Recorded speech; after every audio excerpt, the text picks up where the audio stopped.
सो हे welcome back वीवियंस। आज हम बात करने वाले इस वीडियो में आर्थ्रोपोडा के बारे में। जी हाँ, क्लास 11 का चैप्टर नंबर 4 एनिमल किंगडम का एक बहुत ही बेहतरीन टॉपिक है। सो चलिए ज़्यादा ना करते शुरू करते हैं।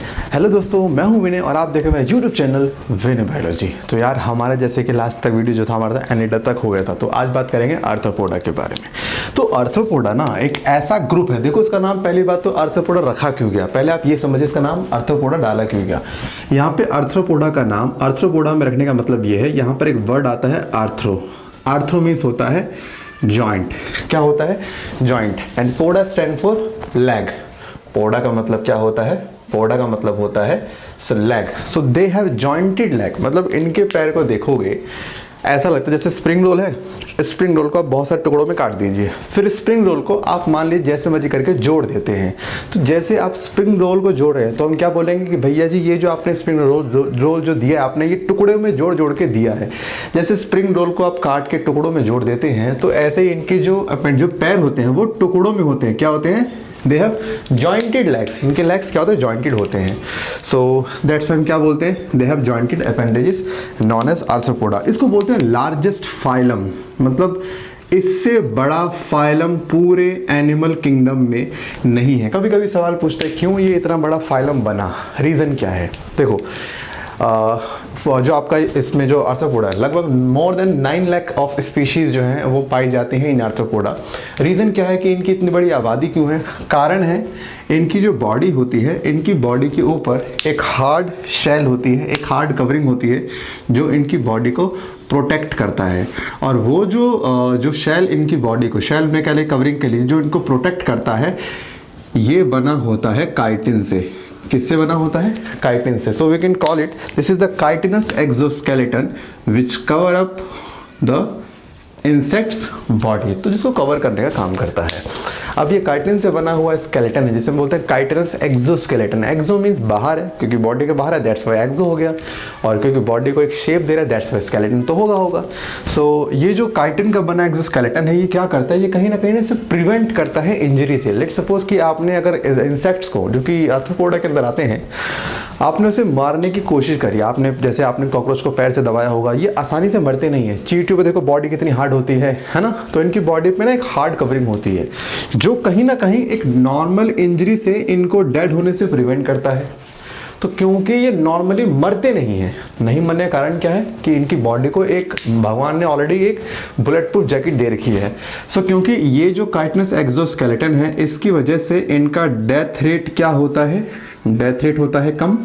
और अगर कभी भी डेथ रेट कम होता है तो उससे सीधा पॉपुलेशन का हाइक तो आपको मिलता ही मिलता है। तो क्योंकि आर्थ्रोपोडा के जो मेंबर्स हैं जनरली इनकी बॉडी पे काइटिन के स्केलेटन पाए जाते हैं, जिसकी वजह से इनका डेथ रेट क्या हो गया? कम। क्योंकि डेथ रेट कम है इसलिए पॉपुलेशन इनकी क्या होती है? ज़्यादा। तो ये आर्थ्रोपोडा के बहुत बेसिक फीचर है। ये क्यों इतना बड़ा फाइलम बना, तो रीज़न आपको मालूम पड़ गया। अब अगर मैं बात करता हूँ इसके हैबिटेट की कि भाई ये रहता कहाँ है, खाता क्या है, तो भैया इनके में अगर मैं हैबिटेट की बात करूँ सो इनका हैबिटेट सिंपल है, कोई इतना डिफ़िकल्ट नहीं है। भाई ये हवा में भी रहते हैं, ठीक है, ये वाटर में भी रहते हैं, ठीक है, और ये टेरेस्ट्रियल भी हैं। अगर मैं आपको बारी बारी से बताऊँ, हवा में रहने वाला मान लीजिए मॉस्किटो होते हैं, दे वाला क्या मतलब एरियल हो गए, वो हवा में रहते हैं, जो जैसे कि क्यूलेक्स मॉस्किटो हो गया, एडिस मॉस्किटो हो गया। तो जितने मच्छर सब आपके एयर में आते हैं। वाटर में रहने वाले जैसे मान लीजिए प्रॉन मान लीजिए, है ना, ल्यूमिनस मान लीजिए, वो सब आपके पानी में रहते हैं। टेरेस्ट्रियल में आप स्पाइडर ले लीजिए, कॉकरोच ले लीजिए, बटरफ्लाई ले लीजिए, ये सब क्या है? आपके टेरेस्ट्रियल है। तो इसमें मतलब आर्थ्रोपोड जमीन में भी मिलते हैं, हवा में भी मिलते हैं और पानी में, मतलब धरती के तकरीबन तीनों जो है जल थल वायु तीनों में पाए जाते हैं। सो ये जो है इनका हैबिटेट हो गया। अब मैं बात करता हूँ इसकी बॉडी के नेक्स्ट फीचर के बारे में।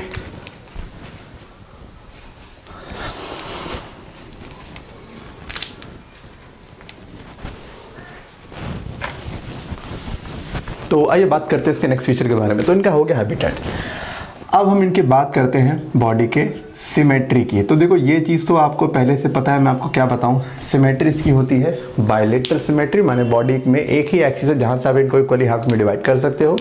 और तो मैं लिख देता हूं, दे हैव बायलेटरल सिमेट्री। इनके मैं बात करूंगा जो इनका डाइजेस्टिव सिस्टम है, that is they have complete digestive system.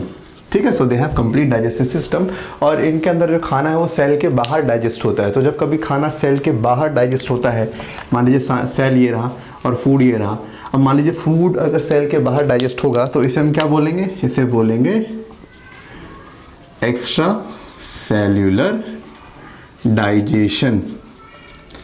इसे क्या बोलेंगे, extracellular digestion. So this is the digestion which is occurring out of the cell, है ना। ओके, सो यहाँ पे देन हम बात करेंगे इनके रेस्पिरेशन की। देखो सांस लेते कैसे हैं भाई, ऑब्वियसली बात है, सवाल तो आता है कि सर सांस लेते कैसे हैं। तो इनके पास सांस लेने के लिए बहुत सारे तरीके होते हैं। सो इनके पास रेस्पिरेशन के बहुत सारे मैकेनिज्म होते हैं, जैसे कि एक आता है जैसे गिल, माने गिल। एक आता है बुक गिल्स। तीसरे आते हैं बुक लंग्स। देन एक आते हैं ट्रैकियल सिस्टम। तो मेरा कहने का मतलब क्या है, they have 4 different types of respiratory system. कुछ गिल से सांस लेते हैं, ठीक, कुछ आपके बुक गिल से सांस लेते हैं, कुछ बुक लंग से, कुछ ट्रैकियल से। अब गिल्स के बारे में बात करूं तो मैं आपको एक सिंपल सी बात बोलता हूं, जैसे जो प्रॉन होते हैं, आपने बहुत में से बहुत लोगों ने खाया भी होंगे, क्रैब आप लोगों ने खाए होंगे, तो प्रॉन क्रैब, ठीक है। सो उनके पास गिल्स होते हैं जिसके थ्रू वो सांस लेते हैं। देखो पानी में रहने वाले गिल्स ही होते हैं उनके पास लंग्स कभी होते भी नहीं है। बुक गिल्स, यहाँ पे मैं बात करूँ तो यहाँ पे मैं बात करूँगा ल्यूमिलस की, है ना, क्योंकि ये दोनों वो है जो पानी में रहने वालों के पास होते हैं। ये पानी में रहने वालों के पास होते हैं, मतलब जनरली इन्हें कहीं ना कहीं वाटर। तो यहाँ पे ल्यूमिलस की बात करूँ तो ल्यूमिलस के पास बुक गिल्स है। इसमें फ़र्क क्या होता है, जैसे बुक, इसे बुक गिल्स कहते हैं कि पहली चीज़ तो सुन ली, जैसे बुक में आपके पन्ने होते हैं बहुत सारे, तो जैसे बुक में पेजेस होते हैं ना, ऐसे यहाँ पर इनके गिल्स में फ्लैप होते हैं, और फ्लैप को हम क्या बोलते हैं, लैमेले बोलते हैं। क्या बोलते हैं, लैमेले। तो इनके गिल्स में बहुत सारे फ्लैप होते हैं जो कि एक तरह से बुक का अपीयरेंस देते हैं, क्योंकि इनके गिल्स में बुक जैसे पन्ने होते हैं, दैट्स वाई क्या बोलते हैं, बुक गिल्स का इन्हें नाम दिया जाता है। सो ये ल्यूमिनस वगैरह पे मिला करते हैं। देन बात करें बुक लंग्स की, तो ये आपके स्पाइडर पे बहुत कॉमन है, ज़्यादा स्पाइडर के पास हो या स्कॉर्पियन के पास हो। तो बुक लंग्स में क्या होता है, इनके पास जो लंग्स होते हैं वो बुक की तरह ओपन होते हैं, यहाँ की तरह पेजेस नहीं होते। बुक भले ही नाम सेम दिया, लेकिन दोनों में थोड़ा सा डिफरेंस है कि यहाँ पे पेजेस होते हैं बुक की तरह, लेकिन वो बुक की तरह ओपन और क्लोज होता है, दैट्स उसको क्या बोलते हैं, बुक लंग्स। देन ये ट्रैकियल सिस्टम, इसमें बॉडी में बहुत सारी ऐसे ट्यूब्स होती हैं। क्या होती हैं, बॉडी में बहुत सारी ऐसे ट्यूब्स बनी होती है, जिन ट्यूब्स के थ्रू जो है एयर का एक्सचेंज वगैरह जो है चलता है। जैसे आपने सुना होगा कॉकरोच वगैरह में, तो कॉकरोच वगैरह में ट्रैकियल सिस्टम होता है, उनके पास ना तो लंग्स है ना गिल्स है, ऐसा कुछ भी नहीं है। तो ये 4 डिफरेंट टाइप्स के इनके पास ना देखो सांस लेने के सिस्टम होते हैं, और हर एक के पास अलग अलग होता है। ये नहीं कि आप किसी एक कोई टारगेट लेके चल रहे हो, भाई 4 ऑप्शन है, किसी पे कुछ भी आ सकता है, ठीक है। लेकिन एक बात ध्यान रखना, गिल्स कभी भी एक टेरेस्ट्रियल वालों के पास नहीं होते। टेरेस्ट्रियल के पास लंग्स होते हैं, लेकिन जो पानी में रहते हैं उनके पास गिल्स पाए जाते हैं। तो इसके बाद फिर हम बात करते हैं रेस्पिरेशन, हमने यहाँ पे कंप्लीट कर लिया। देन आफ्टर द रेस्पिरेशन, यहाँ पे अब हम बात करते हैं, एक वर्ड आता है मोल्टिंग। मोल्टिंग का मतलब होता है जब कोई इंसेक्ट अपने बॉडी का काइटनेस एक्सोस्केलेटन उतार दे, that is known as moulting. ऐसा वो इसलिए करता है क्योंकि उसको अपनी बॉडी का साइज बड़ा करना होता है, और जो पुराना काइटनेस एक्सोस्केलेटन है वो उसको रोकता है। तो जब कोई भी इंसेक्ट जो है अपना जो स्केलेटन है, जो काइटिन की जो शीट है, जब वो उतारता है, दैट इज मोल्टिंग, और वो कहीं ना कहीं एक नई स्टेज में एंटर कर रहा होता है। इस बात को आप लोग ध्यान से याद रखना। देन इसके बाद यहाँ पे आपका हो गया रेस्पिरेशन का। देन बात आती है एक्सक्रीटरी सिस्टम की। एक्सक्रीटरी माने बॉडी में कैसे ये अपना वेस्ट जो है बाहर रिमूव करते हैं। तो देखो बहुत सारी तरीके हैं, लेकिन जो मोस्ट कॉमन जो मेथड है जो यूज़ करते हैं, इनके पास एक तरह का ना ट्यूब्यूल मिलता है जिसे बोलते हैं माल्फीजियन ट्यूब्यूल। सो इनके पास बहुत सारी ट्यूब्स होती हैं जिस ट्यूब के थ्रू ये ऐसा काम करते हैं। और यकीन मान लीजिए आमतौर पे ये जो मैंने ट्यूब लिखी है ये जनरली इंसेक्ट्स के लिए होती है, तो आपको याद ही करनी है इंसेक्ट्स के लिए, क्योंकि भाई आपके आर्थ्रोपोड का मेजर ग्रुप इंसेक्ट ही है, कोई दूसरा है ही नहीं, ठीक है। तो अभी हम बात करें आपके नीट और सीबीसी लेवल पे, जब कभी हम टॉपिक को दोबारा देखेंगे तो वहाँ पे इसकी थोड़ी सी और डेप्थ में जाने की कोशिश करेंगे, ठीक है। अभी नहीं जाए, अभी अपने को नीड नहीं है, दैट्स वाई अभी इतना नहीं जाने वाला। ओके, सो भाई यहाँ पर ये हो गया। ठीक है। अब इसमें ना आपको जो थोड़ा सा है ना कि इनकी बॉडी के आप जरा मॉर्फोलॉजी देखना। बॉडी में इनके 3 ही पार्ट होते हैं, इनकी बॉडी में 3 ही पार्ट होते हैं। एक होता है हेड, एक होता है थॉरेक्स, एक होता है एब्डोमेन। सो इनकी बॉडी में तो 3 ही पार्ट होते हैं, हेड, थॉरेक्स और एब्डोमेन। और यहाँ पर भी कुछ ट्विस्ट है, कभी कभी इनका हेड और थॉरेक्स किसी का कंबाइंड मिलता है। जिनका हेड थॉरेक्स एक साथ कनेक्ट हो जाता है उस चीज़ को बोलते हैं सिफेलोथॉरेक्स। क्या बोलते हैं? सिफेलोथॉरेक्स। और एज वेल एज यहाँ पर क्या आ गया? एब्डोमेन। तो सिफेलोथॉरेक्स प्लस एब्डोमेन, ये किस कभी कभी के ये 2 पार्ट भी होते हैं। ठीक, तो ये चीज़ यहाँ पर है जो आप लोग थोड़ा सा ध्यान रखना। फिर इनकी बॉडी पे बहुत सारे सेंसरी ऑर्गन्स पाए जाते हैं। सेंसरी ऑर्गन मतलब होता है जिनका काम होता है सेंस रिसीव करना, सिग्नल रिसीव करना। अब जैसे आमतौर पे इनके पास होता है, बहुत ही कॉमन है, एंटीने। आपने कभी देखा होगा, जैसे मान लीजिए इंसेक्ट है तो उसके ऐसे यहाँ पे एंटीने निकले होते हैं ना। इस एंटीने में 2 खास बात होती है, ये चीज़ों को स्मेल कर सकते हैं, चीज़ों को स्मेल और टच को फील कर सकते हैं। दोनों को फील करने की इनमें ताकत होती है। स्मेल कर पा रहे हैं क्योंकि इसके पास एक तरह के रिसेप्टर होते हैं, ऑल्फैक्टरी रिसेप्टर्स। ऑल्फैक्टरी रिसेप्टर ये वो रिसेप्टर जिसकी मदद से आप स्मेल कर पा रहे हो, और वही इसके एंटीने पे होते हैं। तो जो आपके नाक में मिला वो इनको इनके एंटीने में मिल गया। और जो टच का जो रिसेप्टर है जिसको बोलते हैं tactile receptor, known as tactile receptor, तो वो टैक्टाइल जो रिसेप्टर है वो इनको इनके एंटीने पे मिल गए। तो क्योंकि दोनों तरह के रिसेप्टर्स इनके पास पाए जाते हैं, इसीलिए ये टच के साथ साथ स्मेल को भी आसानी से ये कह लीजिए, हाँ मतलब स्मेल वगैरह को ये आसानी से पता कर लेते हैं। तो ये इनके एंटीने की बात हो गई। अच्छा भाई, सेंसरी की बात होगी, बॉडी के डिफरेंट पार्ट्स की बात हो गई। इसके बाद आपको बस यहाँ पे याद करने का है इसका एग्जाम्पल।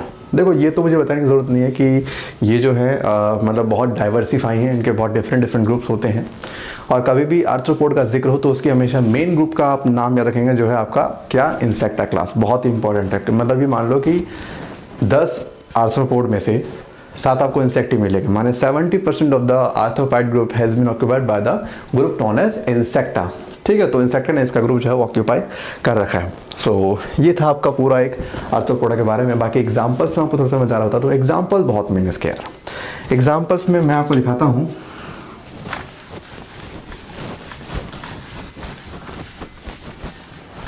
तो एग्जाम्पल्स में आप ये समझ लीजिए, जैसे लिखता है आपने क्यूलेक्स मॉस्किटो पढ़ा होगा, क्यूलेक्स या एडिस मॉस्किटो, ये वेक्टर हैं। वेक्टर मतलब ऐसी चीज़ें जो चीज़ों को कैरी करते हैं। आपको पता है ये मच्छर बीमार नहीं करते, ये सिर्फ बीमारी को यहाँ से वहाँ फैलाते हैं। तो बहुत सारे एग्जाम्पल वेक्टर भी हैं। ठीक है, बहुत सारे इसमें से ग्रीगेरियस पेस्ट हैं, है ना। ग्रीगेरियस पेस्ट क्या होते हैं? ये वो होते हैं जो झुंड में चलते हैं।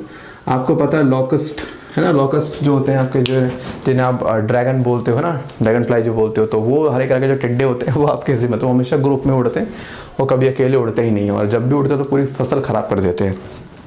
साथ में इनके पास कुछ हैं लिविंग फॉसिल। लिविंग फॉसिल माने एक सबूत है आज कि हाँ दो लाइफ के बीच का कनेक्शन जो स्टैब्लिश करती है यहाँ पर, वो है ल्यूमुलस। एक तरह से लिविंग फॉसिल है। ठीक है, आगे बात करेंगे फॉसिल्स के बारे में चैप्टर 7 में कि ये फॉसिल्स क्या करते हैं, किन किन को कनेक्ट करते हैं। ठीक है, अभी बस आप फॉसिल के नाम याद रखिए। तो यहाँ पे ये कुछ ऐसे एग्जांपल है, ऐसा नहीं है ये है, और भी एग्जांपल्स हैं। आप लोग एनसीईआरटी में जो एग्जांपल दिए सिर्फ उनको करने का, उसके अलावा नहीं करने का। तो दोबारा सुनते हैं आर्थ्रोपोडा के बारे में। आर्थ्रोपोडा एक ऐसा ग्रुप है जिसमें जॉइंटेड लेग है, 9 लेग से ज़्यादा स्पीशीज़ हैं। इसके ज़्यादातर जो मेंबर हैं वो इंसेक्ट आते हैं। इंसेक्ट्स के पास एक बॉडी पे शेल पाई जाती है, कवरिंग पाई जाती है, जो कि काइटिन से बनी होती है, काइटिन एक्सोस्केलेटन, जो उनकी बॉडी को प्रिवेंट करता है किसी भी इंजरी से। क्योंकि इनका डेथ रेट कम है इसलिए पॉपुलेशन ज़्यादा, इसीलिए इनकी जो साइज़ है वो कहीं ना कहीं ज़्यादा है। रहने की बात करें, हवा, पानी, सॉइल, तीनों में रहते हैं। सांस की बात करें, गिल से भी लेते हैं, बुक गिल से भी, बुक लंग से भी और लंग से भी। डाइजेशन जो है वो सिंपल जैसे होता है एक्स्ट्रा सेलुलर, वैसे ही है। डाइजेस्टिव सिस्टम कंप्लीट है। एंड यहाँ पे सर्कुलेटरी सिस्टम जो है वो है ओपन। इनके पास कोई ऐसा एज सच आर्टरी वेन वगैरह नहीं होती, इनका ब्लड डायरेक्टली ओपन ऐसे ही पंप कर देता है। तो बाकी एक एग्जांपल है, और उम्मीद करता हूँ आपको वीडियो पसंद आई है। और अगर आपको आई है तो भाई बिना लाइक करे नहीं जाना। और बाकी आप मुझे फॉलो कर सकते हैं मेरे इंस्टाग्राम विनय बालाजी 11, और आप मुझे टेलीग्राम पे फॉलो कर सकते हैं विनय बालाजी से, और फटाफट वहाँ पे जुड़ के आपने जो है लेटेस्ट अपडेट वो जानते रहिए। तो फिर मिलते हैं नेक्स्ट वीडियो में नए टॉपिक के साथ। जब तक सतर्क रहें, सावधान रहें, देखते रहे विनय बालाजी। टाटा, वाइशा, love you all, bye. Hey vegans, आप लोगों के लिए बहुत ही अच्छी न्यूज़ है। आप में से बहुत लोग हैं जो मुझसे पढ़ना चाहते हैं फ्री ऑफ कॉस्ट, और मेरे पास थोड़ी सी समय की कमी होने के कारण मैं आपको नहीं पढ़ा पाता ठीक है, तो मैं आपको यूट्यूब पे आपको करने देते रहता हूँ। तो आप लोगों के लिए अच्छी न्यूज़ ये है कि मैं नून एकेडमी के साथ एक कोलैबोरेशन करके आप लोगों के लिए फ्री बायोलॉजी कंटेंट ला रहा हूँ। वहाँ मैं डेली आप लोगों को पढ़ा रहा हूँ फ्री ऑफ कॉस्ट, कोई आपको चार्ज नहीं देना। 10 to 12 मेरी टाइमिंग होती है। आप 11वीं में हैं, 12वीं में हैं, डजंट मैटर, आप सीधा मेरे बैच में आके ज्वाइन ले सकते हैं।